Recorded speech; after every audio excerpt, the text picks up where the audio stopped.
So today's presentation is about how to create your first pipeline using IOblend.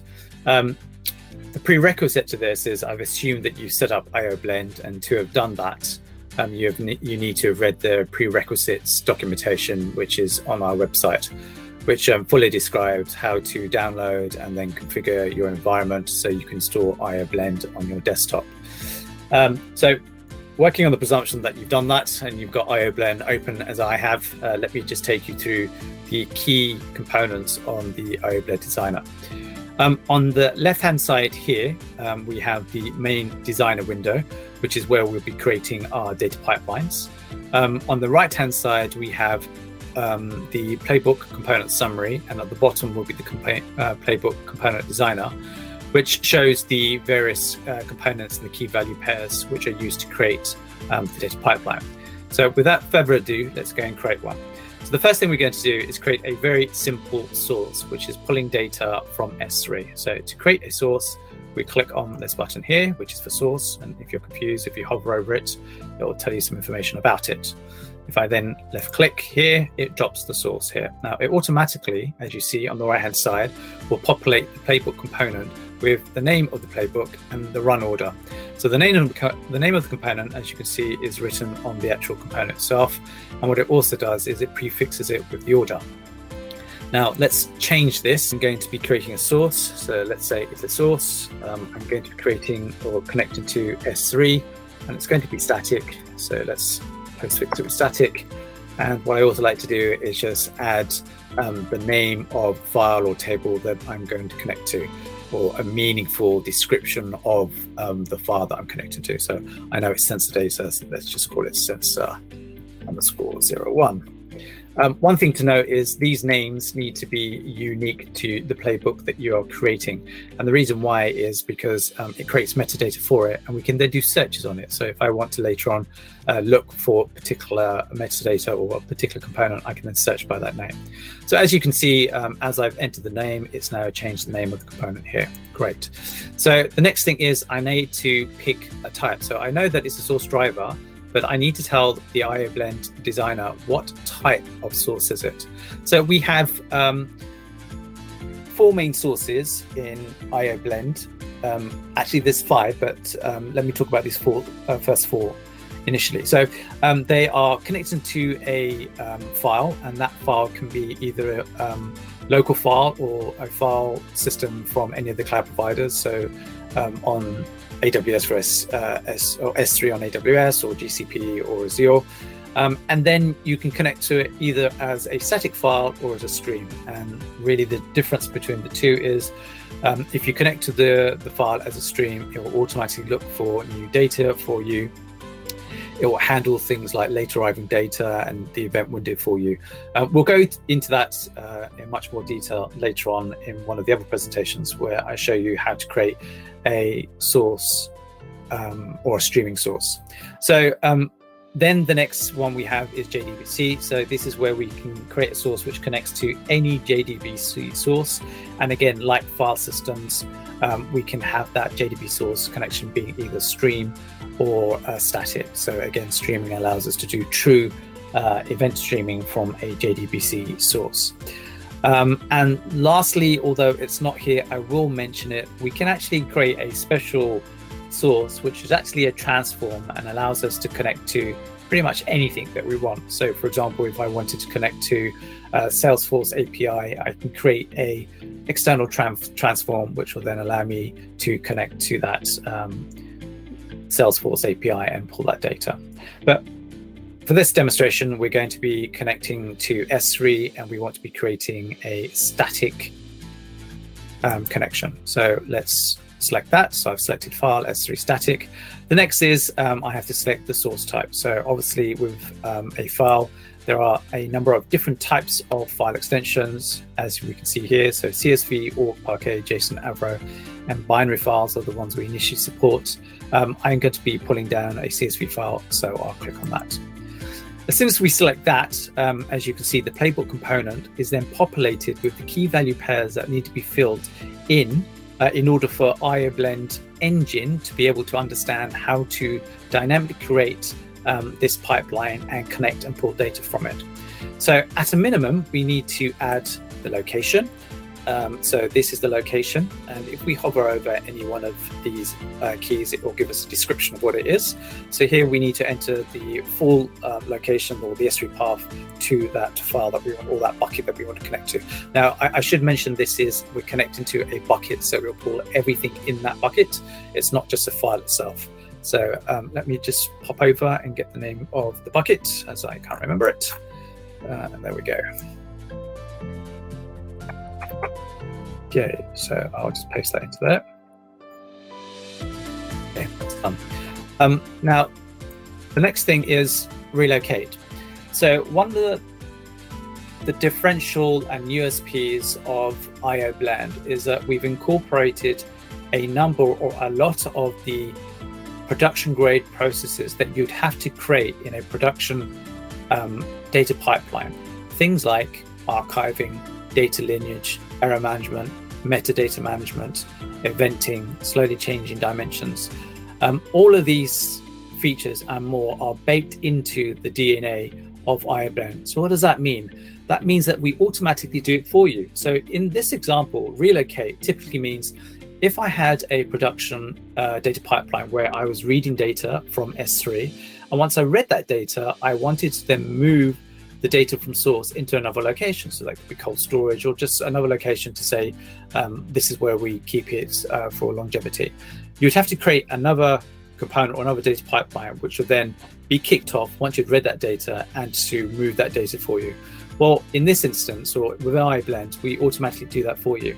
So if you were to put true against relocate, it will then say, okay, once I've read the data from here, I will then relocate it to wherever you want me to. And we will define where that data will go. And we do that by selecting the relocation location type. And that's either, so because this is a file, it's a file system, but we have to specify where it is. So that could be either local or one of the file systems on a cloud platform. In this case, it's down as local, so it defaults to local. And then the location. So if I was, for example, if that was S3, I would then at that point put in the S3 bucket where I want that data deposited. In this instance, because we're doing just a simple data pipeline, I'll leave that as blank. So what eventually will happen is when IOblend Designer initiates IOblend Engine to create a data pipeline, that data pipeline will be executed and it will pull the data and it will read the data from this S3 bucket. So that's all the data in that S3 bucket. And it will put it into an internal memory table. And that will then be stored in memory for us to then use and access. And what I mean by that is once it's been read, any other component that we create within this data pipeline can then access that. So whether that's another, whether it's a transform or another sync, we can then access that data. So it creates an internal table, which is given the same name as the actual source name. And every time we read, or every time the data pipeline reads new data, that new data is added to that internal table. However, there are instances where not only do you want that aggregated internal table, which has a collection of all the data that you read for the duration of the data pipeline's runtime, you also sometimes want a table which holds just the new data which has been read in that new instance. So one of the things we can do with IOblend is we can say, okay, please create another table. So here we give it a table name. We can say, please create another table which is also populated at the same time as the aggregate table, which contains just the new data. And the way we do that is by setting this value here to true, so the store underscore new underscore records underscore separator. If we set that to true and then give it a table name, it will create that table and automatically populate it with the new data which is read in every iteration of this data pipeline. The next step is dependencies. So every component will have a dependency on a previous component. What does that mean? So if I was to drop a transform here, so let me do that. I can then create a dependency with this transform and this source. So if I go up here, click on the link, I've now created a dependency. So if I now look at this component here, let's just have to give it a type.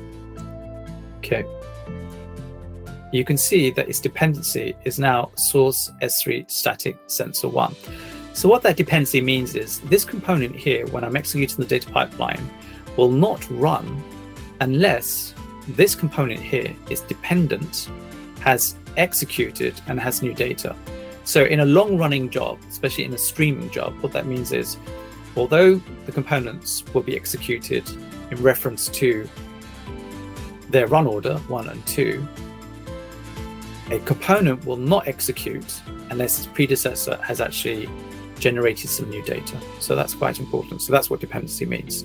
So in the instance of just the source, because it is a source, its dependency is just itself.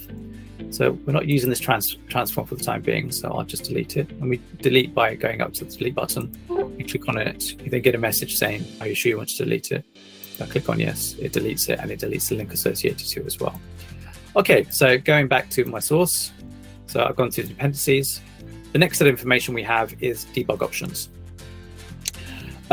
So when IOblend Designer initiates the IOblend engine to execute and dynamically create this data pipeline, and then to run the data pipeline, the designer will then show you the information and the data which is being pulled from S3 and being put into the data pipeline.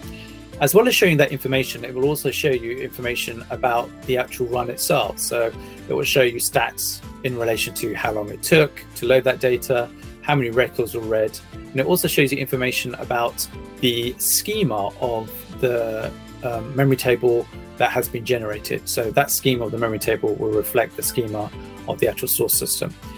So what we can do is we can say whether we want it to show us an information or we want the designer just to flick straight through. And we can also get it to pause on the display of that data. So if I wanted to analyze it and just get it to stop, we can ask it to pause by just clicking on pause display table.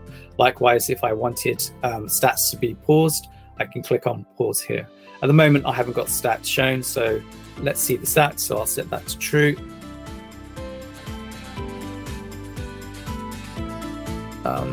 And let's pause on the display table as well. Okay, I've also set a display limit of 5, which says only show me 5 of the records which has been pulled back.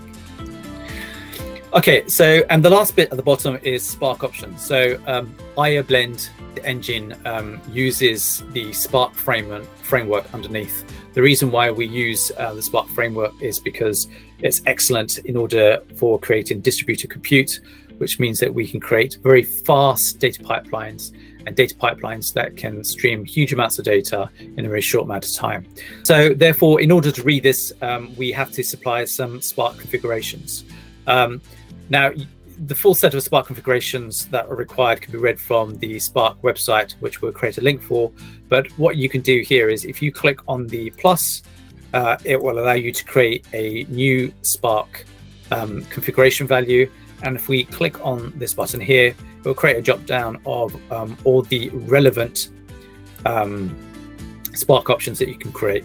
So the ones that I'll quickly go through these now. Separator is, well, we've asked Spark to read a CSV file. So CSV files are the values or the columns in the CSV file is usually separated by some sort of character. So you specify what that character is via the separator. So we actually need to do that. So if I click on separator and then type in what my separator for the column is, and then in this instance, because it's CSV, it is a comma, not surprisingly. The other thing that I want to do is I want to say that my CSV file actually contains headers. So the first row contains a header. So if I set that to true, and that should be pretty much it. There are other values that we can then add if we wanted to. So things like we can specify the date format and the timestamp format. We can also specify the locale, specify whether we're pulling multi-line, as well. Define what the escape and quote characters are if they're not the typical ones, and also specify encoding if we wish as well.